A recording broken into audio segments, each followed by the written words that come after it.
Management Package. Pourquoi la loi de finances de 2025 est-elle un tournant? Avant d'entrer dans le vif du sujet, qu'est-ce qu'un Management Package? Il s'agit d'une forme de rémunération des dirigeants via des titres ou des contrats financiers à conditions préférentielles. Jusqu'à présent, les gains pouvaient être requalifiés en salaire, non seulement s'ils étaient perçus en contrepartie des fonctions, mais aussi selon les conditions de réalisation de l'opération. Une situation instable qui pouvait entraîner des risques fiscaux, sociaux et pénaux. Une clarification était donc attendue. C'est désormais chose faite, avec l'article 163 bis H du CGI. Ce texte vise les gains réalisés sur des titres acquis ou attribués en contrepartie des fonctions de dirigeants ou de salariés. Sont concernés tous les titres, y compris les actions gratuites, les stock options et les BSPCE.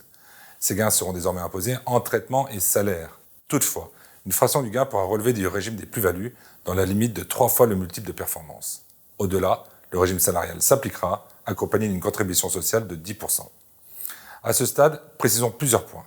Premièrement, les titres deviennent inéligibles au PEA. Pour ceux déjà logés, l'exonération pourrait être remise en cause.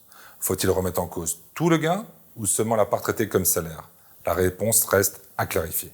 Deuxième point, pour les apports à une holding soumise à l'impôt sur les sociétés, seule la plus-value de cession peut bénéficier d'un différé d'imposition en cas d'apport à une société à l'IS.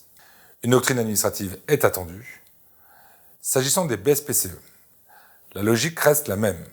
Le régime s'aligne désormais sur celui des actions gratuites et des stock options. On distingue ici le gain d'exercice, de nature salariale, soumis à l'impôt sur le revenu, et le gain de cession, de nature patrimoniale, imposé comme une plus-value au PFU ou au barème sur option. Attention toutefois, si le gain de cession est perçu en contrepartie des fonctions, il peut être qualifié en salaire avec une contribution salariale de 10%.